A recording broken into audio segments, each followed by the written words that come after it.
All right, welcome back to another episode of the Karter Cast. I'm your host, Karter Baughan. With me, as always, Chase. No Connor today. Game 1, overreactions. We're recording right after Game 1. It's Thursday night, June 6, 11:30 Eastern Time. Before we get into today's show, we are brought to you by SeatGeek. Download the SeatGeek app or go to SeatGeek.com. Use code KarterCast. $20 off your first purchase. $50 minimum purchase required. Terms and conditions do apply. Use code KarterCast at SeatGeek today. Sporting event or Chase concert. We're both going to Luke Combs this weekend. Luke Combs. Both use code KarterCast. Works Yes, great. sir. How easy is it? It's so easy. You go on the SeatGeek app. You're like, oh, I get an exact view of my seat. Tells me the exact seat number. You know, you're a taller guy. I'm a bigger guy. We both want aisle seats. Aisle seats are big for us at concerts and sporting events. SeatGeek tells you right there. It says, boom, you're on the aisle right there. Bang. And I don't know about you. Going to a concert now, I've made the deal that with my lady that you gotta have seats. I'm not a standing guy. I don't stand at concerts anymore. I need to have a seat because during the openers, I'm sorry, I'm sitting down.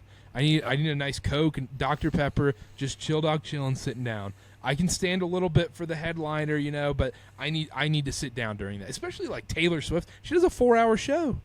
Yeah. I mean, I don't even stand up all during like my favorite sporting events. You gotta have a seat.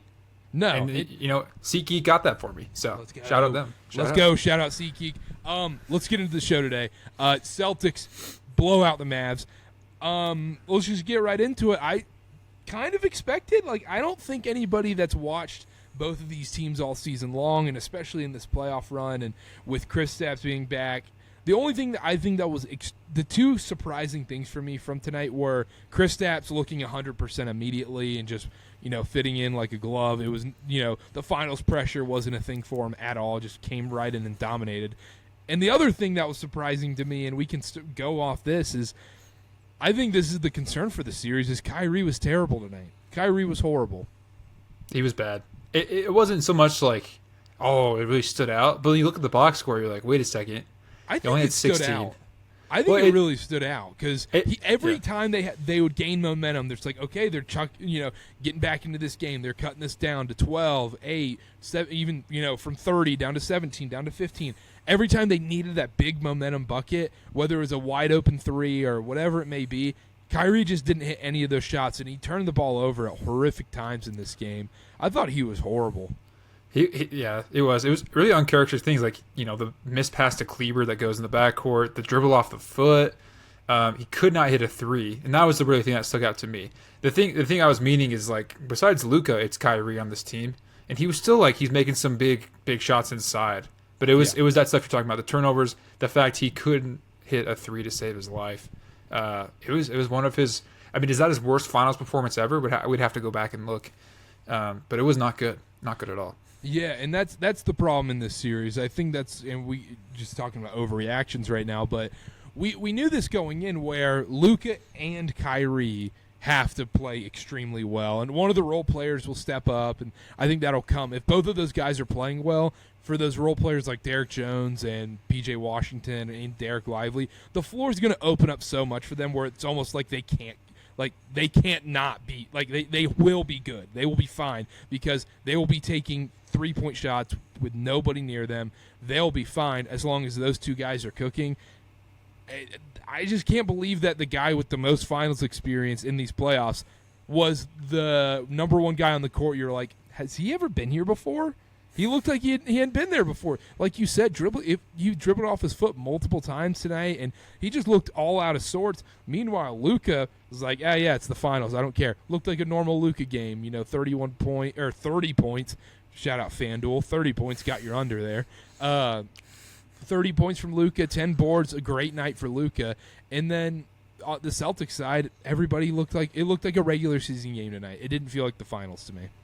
Yeah, I think the biggest thing I'm taking away here is that the Celtics are just a much better team. And if you're listening right now, you're like, Chase, no, duh, you idiot. But there was a lot of conversation, right, about who the best player in the series was. It's Luka, and it's like, what does that mean in the finals? Typically, that means you pick that team. But Boston's much better than Dallas. That doesn't mean the series over. That it doesn't mean that they've won it. But tonight really was solidifying that from the first from 1 to 7 was better than Dallas's 2 to 7. like every player from 1 to 7 was better than Dallas's 2 tonight. So, easily. That was the biggest thing. Yeah, the fourth, fifth options were better than Kyrie tonight. That's what it was. And kind of going back to our preview a little bit, we talked about this where if the games are closer, the Mavs are probably going to win more of those games, but the games have to be close. Boston, if they're going to win these finals, they're going to win 2 or 3 of these in blowouts. That's just how it's going to be, and I think you're just 1,000% right, man. I think tonight showed it. There's just no weak spots for the Celtics, especially when Kristaps is healthy. It's when watching the game, especially because we haven't seen him in so long, you've kind of forgot what the Celtics looked like with Porzingis, and at times tonight, especially during that second quarter, end of first quarter, run, and going on to the end of the third quarter when Jaylen Brown went off a little bit, you're like, this team's unstoppable. How do you stop this? Porzingis, and everyone's like, oh, well, bad mismatch. Porzingis was just getting the shot over Josh Green and whatnot. I'm like, Josh Green was making his life hell and still fouling him on all of those shots, and Porzingis was still nailing him. Like, those were extremely difficult shots. You needed a C- game, D+ game from Jason Tatum tonight. He didn't have to do anything. I mean, everyone, Porzingis played an A game for sure, especially in the first half, A+, but Celtics only needed C+ performances to win tonight. Yeah, I think Jalen played good. I give him like a B+. He was awesome on the defensive end and made a huge impact. But yeah, I mean, this is what I was saying in the preview, is that just on paper and really on the court, I mean, this is the best team in the league. We've known it for a while now, and it's going to be this moment. And when they, knock on wood, eventually win these finals, we're going to be like, duh. It's going to be this huge, like, yeah, we knew it.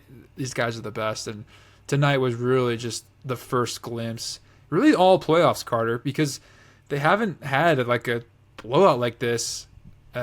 Maybe, I mean, they did a little bit against Miami and another one against Cleveland, but on this stage, obviously, with everyone looking and everyone, seeing how they were going to look against Dallas here in this finals, this is the best they looked all the playoffs. And still, to your point, Jason Tatum doesn't score, doesn't hit shots. No one scores more than 22 for the Celtics. They still were like, yeah, I mean, they were fine, and they win by 20 plus. Yeah. So, yeah. Yeah, and that's the frustrating thing when you look at this now, and maybe I was a little blinded to it when we were doing the preview, is Luka and Kyrie are both going to have to play A games. Both have to play A games. A+. And even if they do, even if Luka and Kyrie combine for 70 points, is that enough? Some games it's not. That's how good the Celtics team is.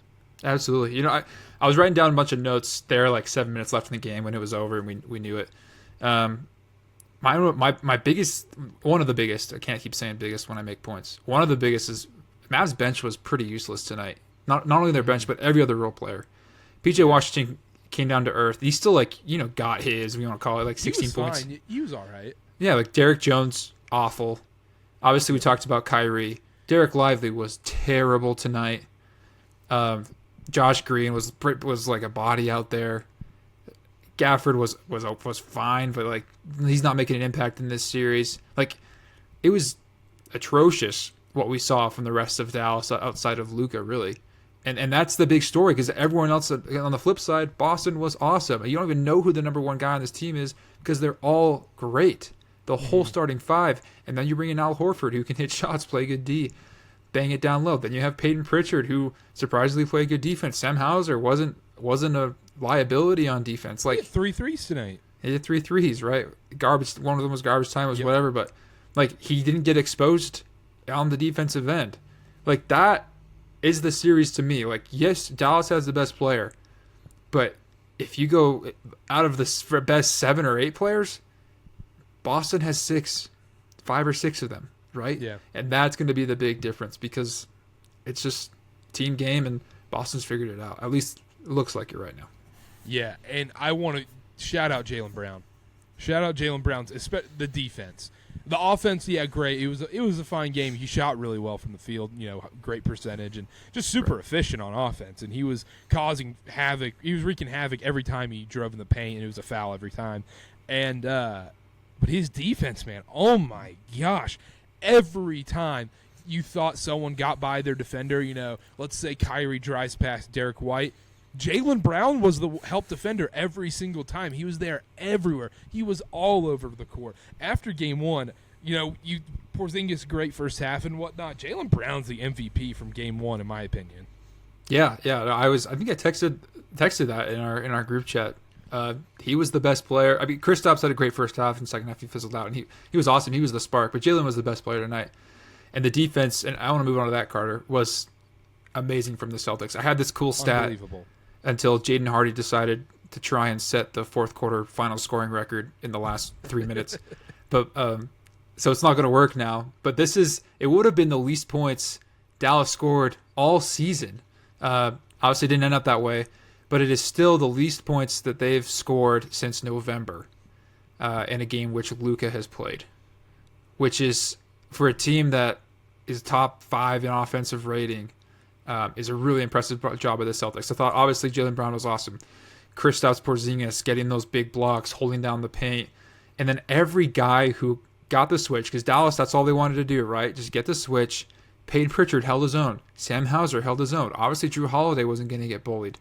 Derek White was able to stick in there. Jason Tatum was fine whenever he was on Luka. People are going to do, Luka still had 30. It's like, he did, but it was an inconsequential 30. Yeah. I don't think it was an inconsequential 30. I think it was more so that Celtics team made his life hell, and he still got 30.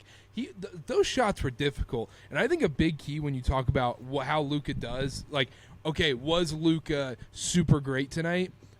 Let's look at right here. Whenever he's not an elite three-point shooter, that's when you know his life was hell tonight, when he shot 4 of 12 from 3. And those 4 he made were all incredible. I mean, it was cross-ups. He was having to dance his way out of it. And I think another key stat, and this is 100% credit to the Celtics defense. This is not... I know where you're going with this. The assists? Yeah. One assist. Well, Luka 1 assist, but the Mavs had 9 total assists in this game, and Luka, who averages 8.5, 9 assists in these playoffs, had 1. Incredible stuff. Incredible by the Celtics. I mean, looks like they did something during their 10-day break, because it's a juggernaut, man. And I just want to ask you this. What's your number one game one overreaction going into the rest of these finals? That's a great question. I mean, I'm not just going to be like, oh, Boston's going to win it, because that's my prediction anyway. Well, you could say Boston sweep. Boston's not going to sweep, but I was saying this even a few days ago when we had lunch. I think Boston can win this in 5. I really do. They're just that good, and this is no discredit to Dallas. They've had an awesome season. Luka's arguably the best player in the world. Boston's really freaking good, dude, and they showed it tonight. The defensive game plan was immaculate, and it was obvious, right? Let Luka get 30. I don't think they cared. There were sometimes Jaylen Brown, Luka would do his step away. He's like, just shoot it. I'm not gonna foul you, just shoot it. And makes it fine, whatever. We're gonna try and lock down Kyrie. We're not gonna let PJ Washington go off, and we're just gonna let these other guys honestly check up threes because we're not worried. And it worked out. And the only way I see Dallas avoiding getting gentlemen swept or worse here is if the role players step up. They have to step up. They have to have, and you have to have Kyrie he has to average 25 plus, and Luka has to keep dropping over 30, and role players have to step up. That's just a lot to ask for. So my bold prediction, and it's an overreaction, but I think Celtics win in 5. It's tough to say no, but I don't think this series is by any means over, though. Oh yeah, I was overreacting. Yeah, I know. A lot of games.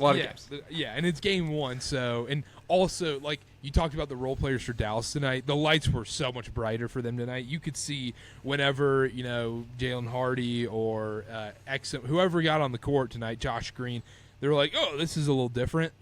This is a lot of pressure. It's interesting with the Celtics this season. A lot of these teams, you could say the Chiefs as well and whatnot, but it's interesting with the Celtics this season because I feel like even throughout these playoffs and throughout the season, we've just the rest of the world has tried to cope with, okay, this is how the Celtics aren't going to win, instead of just the Celtics are probably just going to win this thing. Kind of like UConn basketball. UConn during the tournament, anybody who was picking against UConn, deep down, we all knew UConn was winning the NCAA tournament this year. They were clearly the best team in college basketball.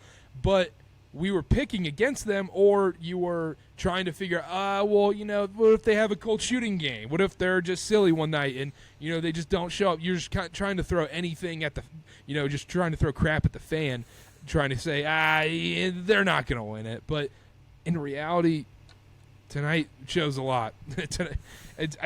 There's just how much more can you just refute? Like, okay, this team's just going to win it. Like, at what point do you just stop trying to fade it and just say, the Celtics are winning this thing? I mean, it's going to happen when they're like up 3-1 or when they eventually win it. I mean, the whole ESPN conversation was like, oh, so you're saying they're winning it? But ESPN the next day is going to be like, is this a top 5 team all time? Because that's just how it goes, right? It's going to be so stupid, and they're going to be like, we knew it all along. And Perkins going to be like, this is what I called. You're like, man, shut up. And then ESPN. Then someone random. It's going to be a mid to late June first take, and so it's going to be someone random on. They'll be like, well, statistically speaking, they're better than the '86 Celtics. And you're like, okay, all right, man. Like, all right, this must be June in the first take. No, ESPN. I don't know if you saw it around because I'm on Celtics Twitter, so I saw it around a bunch. ESPN had all their writers pick, all their NBA experts. They had a ton of Mavs. They had more Mavs picks than Celtics, Carter. So according to ESPN and those writers, Celtics were the underdogs. Every poll I saw picked the Mavericks. I think I saw 94% of bets were on the Mavericks to win the series. The Corgi picked the Mavericks. All right, and we're all gonna be like, why were we stupid? Why did we overthink this? I think you're right. I think you're right. I was trying to find another angle, but it's so hard. Like, this is going to be a dumb question, and this is going to be a dumb question. But is Game 2 a must-win for the Mavs? I think it's a must-win. I mean, technically no, but. If it's obviously technically no. Even Game 3 is not a must-win technically, but if you want a chance in this series, Mavs have to win Game 2. I think they have to win Game 2, and I like the Mavs Game 2. If you're just betting the game straight up, I like the Celtics tonight. Whenever you see all the John Ewings and the FanDuel accounts are all tweeting out 85% of bets are on the Mavs. The public loves the Mavs. Joe Schmo loves the Mavs. That's when you fade them. That's Celtics minus 6.5 was free money tonight. Mavs were a donation. I like the Mavs in Game 2. What do you think the line is? Have you seen it? I haven't. All right, you want to guess the line? Yeah, let's do it. I'm gonna go Boston 7.5. I was literally gonna say the same thing. So I'm gonna go Boston 8.5 just because they blew them out tonight. 7.5. Let's go. I was thinking they might push it up to 8, but yeah, Boston 7.5. I like the Mavs there. That sounds about right. I think we get a close. I think we get a close Game 2. At least I hope so. Because man, I want to see some good basketball. I'm tired of watching blowouts night after night. Like last year's finals was such a drag. This year's final looks like it could be on the same trajectory, maybe even worse. Yeah. I will say I think the style of play is better. You have more exciting players in the last finals, but no, it was not fun. 22 it was fun for 22 me. was a fun finals. 22 was a fun finals, and then 21 was a great finals, but just I guess nobody watched the finals. Right. Everyone forgot about it. And then the 2020 finals was Lakers Heat. No one watched that, and that was I think that was my least favorite NBA finals because also the bubble just hurt it, like not having home crowd and watching those games, and also the Jimmy Butler Heat are just not a fun team to watch. No, I remember ESPN made a graphic, or maybe someone else did. I don't want to put it on ESPN, but during that 2020 finals, it's like more people watched BYU versus La Tech than watched Game 2 of the finals tonight. And you're like, all right, that's when you know it's bad. It was horrible. Yeah, that September finals. And then 19 Raptors Warriors. That was just like an unfortunate finals. You're like it could have been great until everyone got hurt. Even if everybody was healthy, though, it wouldn't have been great. It would have just been Warriors are going to dominate this finals. True. And then And we all know 17, 18 were super boring, but at least they were somewhat like iconic finals where you're like, okay, like we were witnessing somewhat of a mini dynasty. 16 obviously phenomenal. 15 that was unbelievable too. 15 was, you're like, holy crap, this team just won with a 6-foot guard as their best player. Are you kidding me? And then and I know you're not a LeBron guy. 14 was just, I think 14 was white man's paradise when the Spurs beat the Miami Heat. I was a huge Spurs fan back then. Like when that happened, every anti-LeBron guy was like, "See, we knew it." Fundamentals win. Yeah, just like those we knew those back-to-back titles were flukes. And then Spurs in 13, that was a great one. Yeah, you bring up a good point. It does seem like a finals have lost a little bit of their magic. It's just because games stink. They stink. I think the problem is it's because there's 7 of them. It's because there's 7. Like, if there was just one game that everyone's just like going all out for everything, because like the Mavs, they gave up 7 minutes left, and it's like, all right, well, because they don't, they might as well, because they're like, let's move on to the next one, and it just stays boring. But like they brought it within 8, right? And if they had, maybe if this was like a 1-game thing, right? And this game might have been awesome. Huge Mavs comeback, they save all their energy and they just try to win it. But tonight it was like, all right, we made our run, and then Boston made theirs. It's over. We're on to game 2. Jason Kidd took the starters out very fast. Yeah, and Joe Mazzulla was like, let's see if I can break Tatum's ankle. Let's just go for that. Let's see if Jason Tatum can get 11 rebounds instead of 10 rebounds. And so, that won so many people money, or lost so many people money at the same time somehow. Like, that one garbage rebound. Yeah, but I mean, there's really not much to it tonight. It was just Boston just whooped them, and they were just the better team through and through. And the Mavs, a lot of guys are just pooped their pants on the final stage.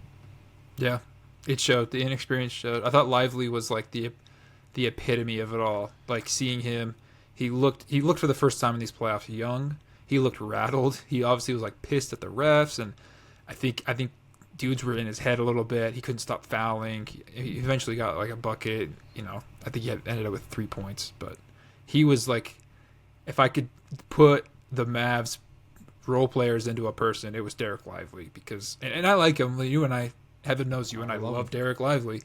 But that's kind of like the story of tonight was Derek Lively's performance for the Mavericks. Yeah, and what are you concerned about as a Celtics fan, Chase? Now, what are you concerned about going forward, or is it like or are you like sitting there like, I might look at flights to go to the parade? Let's plan the parade. Yeah.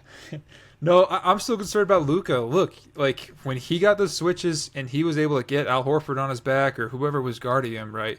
That was a bucket. It was an and one. He still had 30. He still was hitting step backs. Obviously not as efficient. Like, I'm always afraid of that guy. But tonight was so reassuring to me that Boston's better. I'm just afraid that they get silly and they let up.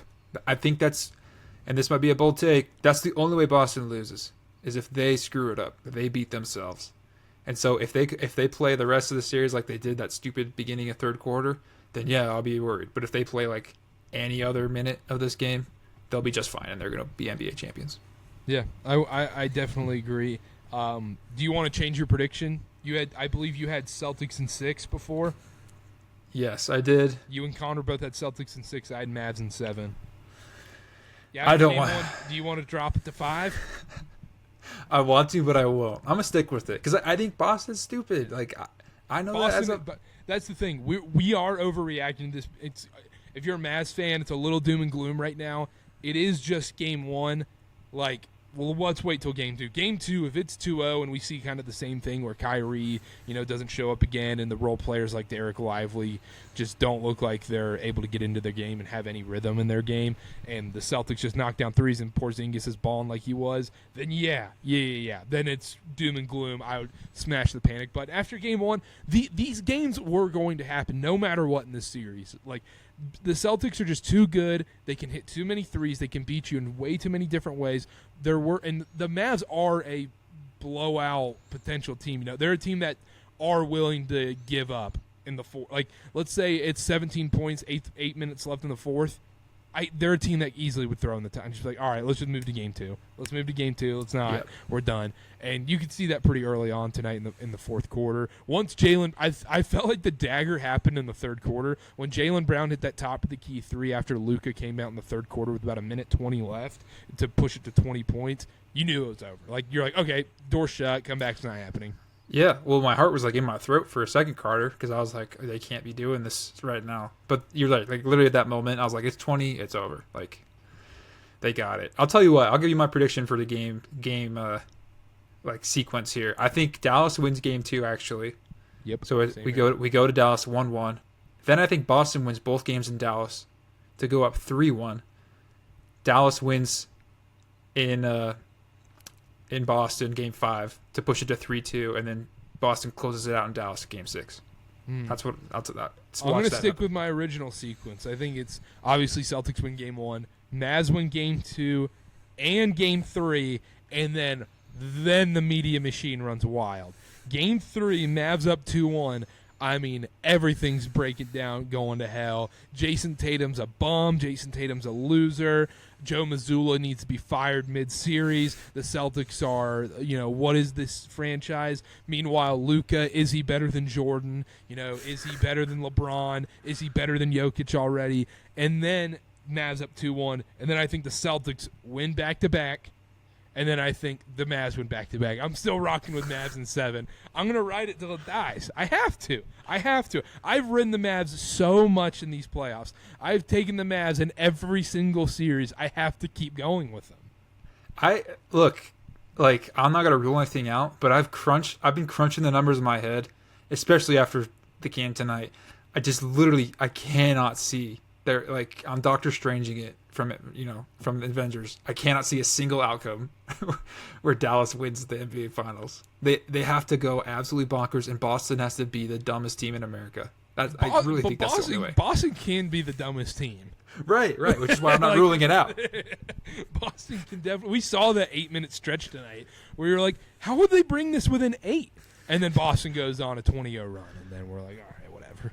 Yeah, they're the ultimate kid who just he knows he's better than anyone. He's the older brother. He's the older brother. He's just like, okay, let's give him a few buckets. All right, F you now, and just punch him in the face. Right.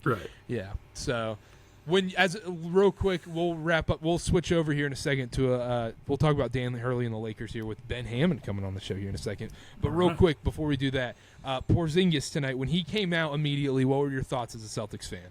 Just like pooping your pants, just like, holy crap, this is amazing. Because I don't think Celtics fans expected him to come out just dominating immediately. Or especially, even if he would have scored 10 points tonight and hit a couple threes and looked fine, Celtics fan would be like, sweet, we got him. We're fine. Yeah. I was just happy to have him out there. Like you said, it was when he had that dunk where he just went past Lively. Yeah. When I was like, oh, okay. He's actually here to play. Was he even hurt? Those days off were amazing for him. And, dude, with him out there and the things they were doing, they are so scary. It's unstoppable at times. It's truly unstoppable when they can go 5 out. And the other thing I think people forget about with Porzingis, and I mentioned the people I was watching with, I said at the beginning of the game, where you forget how big Porzingis is. Every single time, because early on in his career, I feel like he wouldn't use his size enough, and he would just hang out in the corners and shoot threes and whatnot.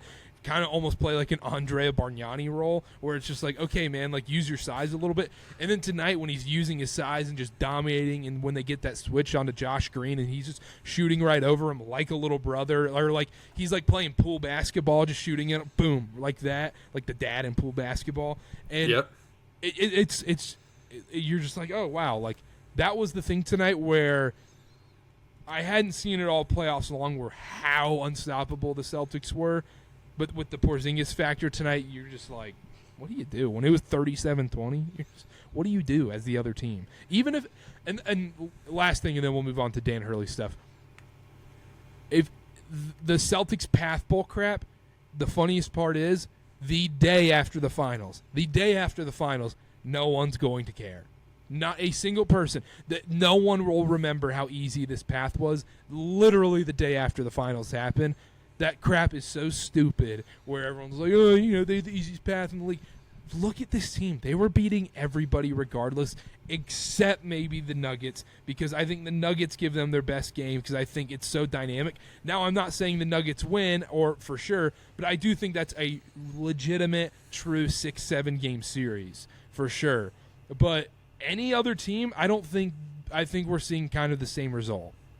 People are forgetting Boston's 13-2 in the playoffs. They're 77-20 on the season.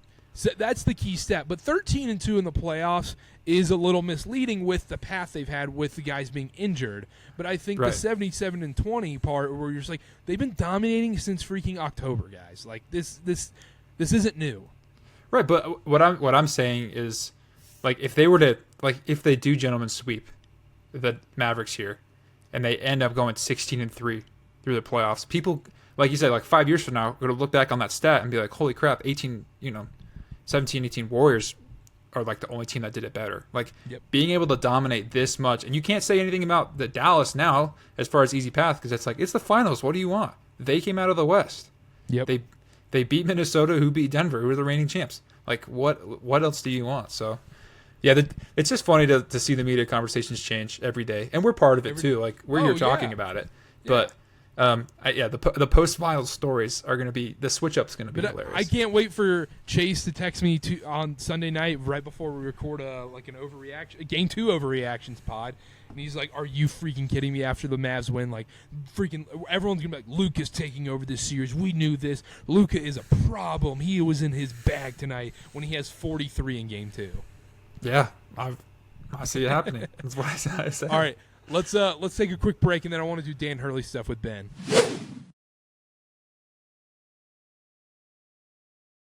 All right, we now welcome on Ben, back from, it's been like a month and a half, dude. College basketball Ben. I'm a stranger to this podcast nowadays. Sitting here from the childhood bedroom on his phone right now. Oh, yeah.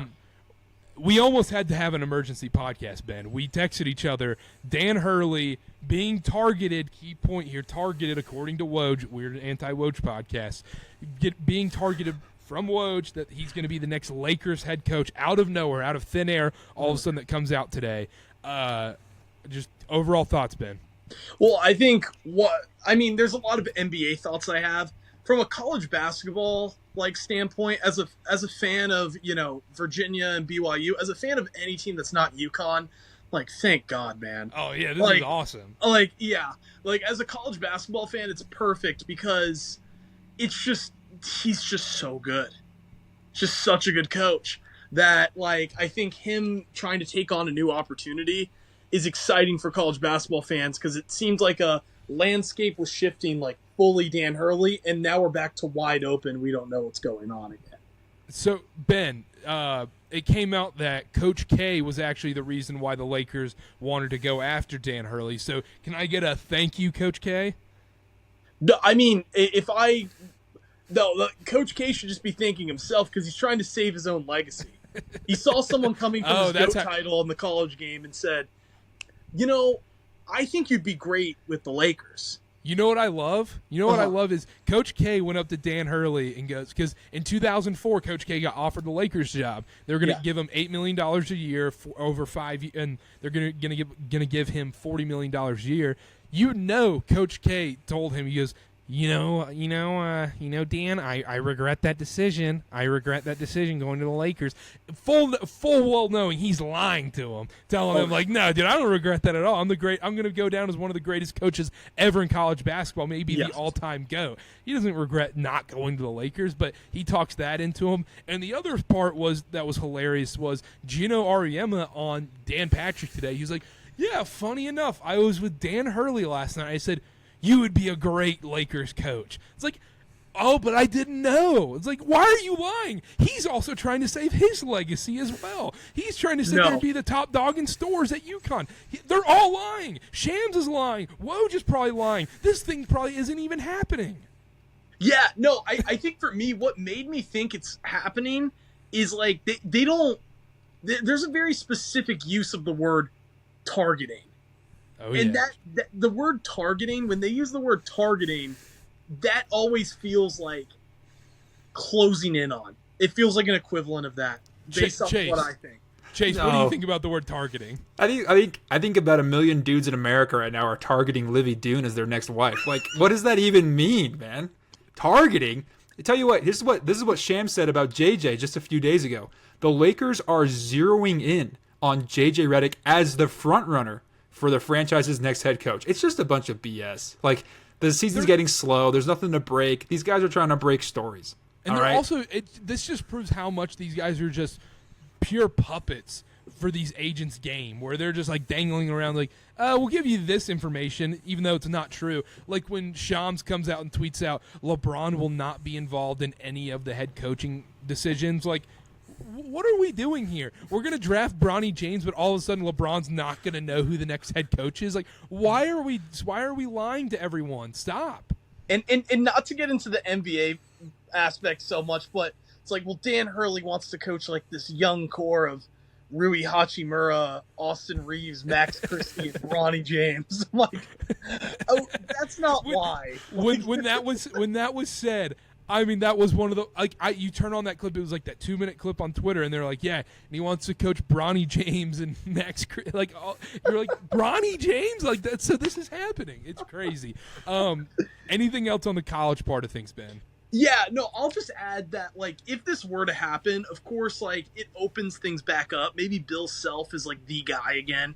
It felt like he was destined to be the guy until Dan Hurley just crashed onto the scene and stole it from him. But I'm also going to be very interested in, there's some good players who weren't there last year who will open back up, and I'm not sure, like, a lot of these places don't have spaces anymore. So I'm curious to see how the coaching carousel goes. They'll probably, like Bill Murray's son, I'd imagine, is like one of the, like, he takes one of the assistants, probably as a front runner for the UConn job, but they also might go to the Lakers. If that were to happen, I don't know. But just sort of like the transfer portal coaching carousel, like, we're so late in the game with that right now that I'll be very interested to see how that unfolds if Dan Hurley does ultimately become the Lakers head coach. It came out of nowhere, but I'm one of those people. I disagree with Chase. I know he's hard against. I just think where there's smoke, there's fire with this. I just have a feeling. Where do you, Karter? I feel like you're in between. I'm 60%. It's not happening. Okay. 10% of that's denial, and then and also like that 10% also. The 60% includes denial, and also to the fact where it's like it's too good to be true, where I'm like, this would be awesome for Duke. This would be awesome for BYU as well. This would be awesome for college basketball if he's not. College basketball as a whole, it would miss him. But also on the college part of things real quick, I wanted to touch on, if he does leave the UConn job for the Lakers, this proves UConn's not a blue blood. Because guess what? Yeah. The top coaches at Kansas and Duke and Carolina, they're not leaving for the Lakers. That's been proven before. Yeah. No, I agree with that 100%. I think, man, it'll just be crazy if that happens. I do think, like, either way, because that team, if people were to leave, they can't replace them, really. No. And then if you're a guy like Aiden In the Haney, short you're term. like, hey, Duke, do you have a leftover scholarship? Hey, BYU, hey, Kansas, hey, whoever, do you have a leftover scholarship? UVA, do you have a leftover scholarship? Like, the transfer portal ramifications from this are crazy as well. But the other reason why I do believe it is that all these podcast clips came up from Francesco, even when he was on PMT a couple months ago, where he was like, I want to coach in the NBA really bad, and I want to do it my way. I think I have a little bit more to accomplish at UConn, which might have been his second title to accomplish, and then going into the right situation and everything, he wanted to coach in the NBA, and it doesn't get much bigger than the Lakers. So that's why that's the biggest reason why I do believe this is real. But I'm still 60-40. It's not happening. Yeah, I do think one last thing, and then I'll peace out. But from the NBA aspect, I think it is kind of odd timing. It feels like maybe post LeBron, post Anthony Davis, weirdly enough, it might make more sense for him to come in. And, like, I'm going to rebuild this, but, like, since it's at the end of the LeBron, Anthony Davis kind of, like, era of things with the Lakers, and it's kind of trending downhill, like he might just be 2 years in, it's a disaster, he gets fired, and of course he could come back to college, but, like, that's a massive, like, pride. Like people will view him differently, you know? kind of like John Calipari a little bit, Rick Pitino a little bit. Yeah. Yeah. But I would compare it to college football. I would think it's more like the Nick Saban part of things where he wins the title at LSU, goes to the Dolphins, sucks at the Dolphins, comes back very fast, and then has the most dominant – because when he comes back, he's probably just going to slot into the Kentucky job when Kentucky hates Mark Pope, if we're being honest. Yeah, no, that's true. He'll have 2 years with the Lakers, and LeBron's going to be like, nope, you're out, even though LeBron probably won't have that power in 2 years. But – yeah, and then Bronny will say you're out. Yeah, Bronny. Yeah, Bronny. 3 points per game. Bronny's gonna have that kind of power. He and Max Christie. Yeah, exactly. All right. Well, anyway, thanks, Ben. I know you're out of time. So awesome. Cool. Thanks, guys. See ya. All right. Peace out. All right, Chase. On the NBA side of things with Dan Hurley, real quick. How is this psychopath head coach that coaches his guys so hard, which is almost the antithesis of what the NBA coaching is right now, where it's basically you're the cool substitute teacher right now as a head coach, where kind of let these guys do what they want. You almost have to be buddy-buddy with them. Just, don't screw up on calling timeouts and draw up the occasional nice play after timeout. Yeah, I mean, that's what this job is, and that's not who Dan Hurley is. So I don't want to say like he'd be a bad NBA coach because I think he's just an absolutely brilliant basketball mind, but he couldn't pull that crap on the Lakers. We all know that. The clips from the practices, you see them running bleachers.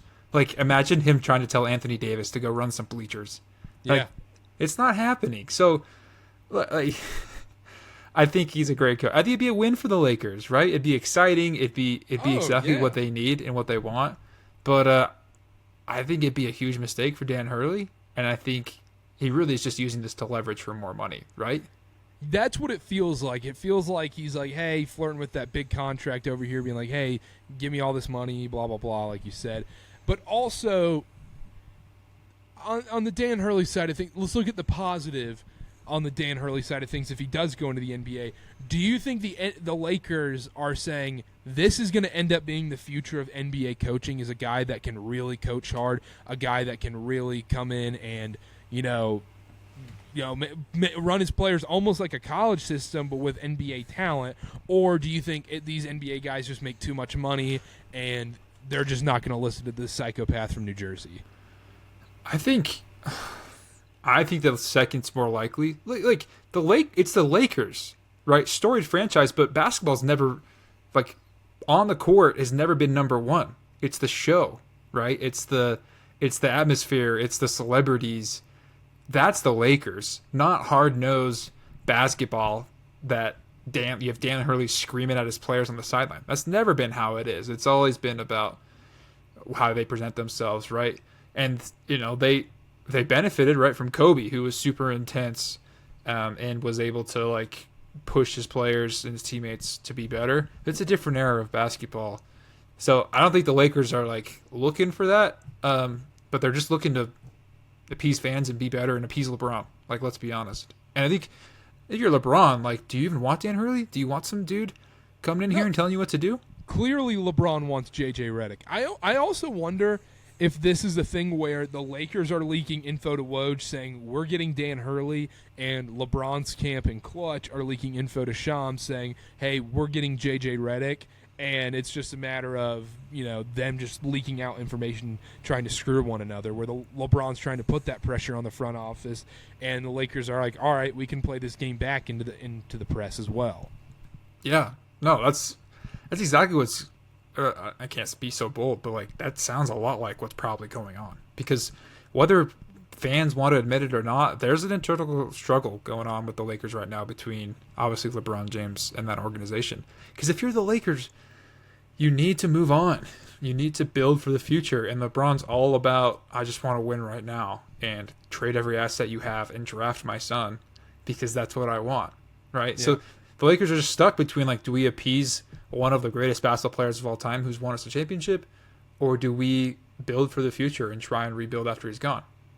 Yeah, and especially, like, let's say Dan Hurley's here and the Lakers sign Anthony Davis to one of these super mega max extensions and he's making $70 million a year, and Anthony Davis is playing lazy on a Tuesday night against the Hornets, and Dan Hurley's going up to him and mother effing him, be like, "You need to run!" Like, just junkyard dogging him. And if you're Anthony Davis, you're just walking off the court. You're like, "I won a title. I'm making $70 million a year. I've already accomplished almost everything I want to in my career. I'm not going to listen to this crazy guy from New Jersey. No, I'm not going to listen to this. Why would you? You're making $70 million and you've already won a title." Exactly. No, Dan Hurley, I think, would quit before the Lakers could fire him. Do you? I wanted to ask you this. Obviously, you're a Celtics fan, but you're not old enough to remember the Pitino days. But does this somewhat feel like, Pitino to the Celtics? Pitino wins the Kentucky title and then comes into the Celtics. It kind of has, little inklings of that as well, because Pitino comes in, he's running full court presses in the NBA. Dan Hurley would try to implement the same thing. It's almost deja vu for people that watch the Pitino Celtics. No, yeah. I mean, I wasn't alive, but it does feel exactly like that. I want to emphasize, we're making jokes. Dan Hurley, I think, would do a good job. He would adapt, and he knows what he's doing, right? He knows he can't pull the same stuff in the NBA that he could in college. I don't think it's a Dan Hurley thing. I think the Lakers' job is an impossible one. I don't think. Oh, I agree. I don't think James Naismith. I don't think John Wooden. I don't think anybody you could name on this earth could fix this Lakers franchise and make them a championship-winning franchise right now, unless you just miraculously draft the next Jokic in the second round, late first round. Right. I agree. Even then, are they better than this Celtics team? No. No. No. And LeBron's, getting old. He's near the end of his journey. Anthony Davis gets hurt all the time, and we're at the point in our lives now where stars, right, are kind of not as attracted to leaving their teams for big markets. Like they are. Like Anthony Edwards going to go to a big market, but will it be the Lakers? Like, is he like, I really want to be in LA? Well, I don't even know if it's the big market thing anymore. It's the NBA and the CBAs that incentivize these teams, and the owners put this into the CBA to incentivize these teams, because you make so much more money signing the extension with your current team, and then a year or two into that deal, then you screw them over and be like, "I'm gone." Right. Let's say Anthony Edwards signs his extension, gets a boatload of money, and then he forces a trade. Is he going to be like, "I really want to go to the Lakers"? As of now, why would you? Exactly. As of now, it's why would you leave Minnesota, obviously, for Anthony Edwards? But yeah, you're right. Like, the next disgruntled superstar, where are they going to go? Probably not LA. Yeah. Do many people want to play with a 42-year-old LeBron making $48 million, $60 million a year? They don't. And so what I'm saying is, the Lakers are at the end of their rope, where they've gotten all they can out of LeBron and basically Anthony Davis.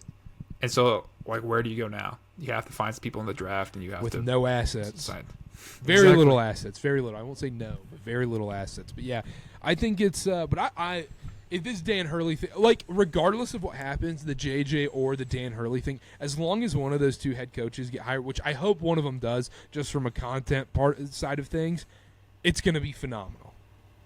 Yeah, it's gonna. And here's what's gonna happen, Karter. I already know Boston's gonna win Banner 18, Okay, and it's gonna right. it's gonna become a thing. No, and then the night or the morning after, it's gonna be Lakers hire JJ Redick, and that's the headline. That's all everyone's gonna talk about. Yeah, because he did say they did say right after the finals it would be announced. So yeah, they're gonna steal the freaking Celtics limelight.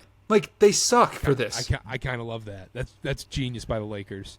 Yeah, it is. It's a freaking jerk move. Everyone knows this is going to be one of the most boring titles ever that the Celtics are going to win. Dominant, but yet boring still.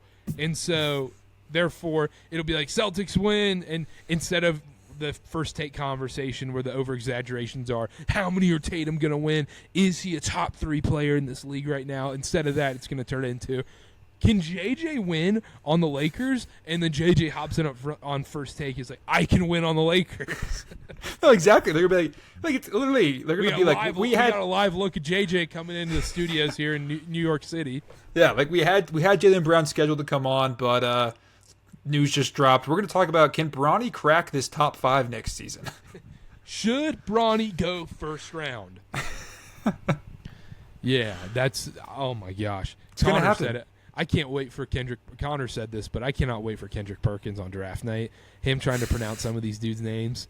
is going to be legendary. It's going to be Zion Williamson lackadaisical. It's times 10. It's going to be hilarious.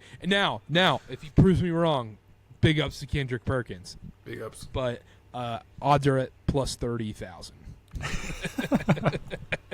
Like I can't pronounce a lot of these. So, all right. Anything else? Anything else on Dan Hurley NBA stuff? No, I don't think it's happening. I'm going on the record. No, Shout you out don't to think Boston. it's happening? No.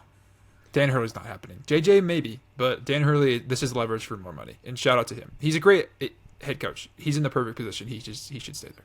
Producer in my ear told me that it's Livy Dunn, not Livy Dune. Oh shoot! My bad. No, that's great news. That's great news for your wife.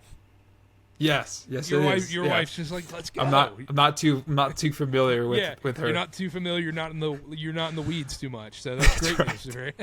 That's right. Shout out the Boston crowd All right. tonight. They were amazing. I got to say that before we end.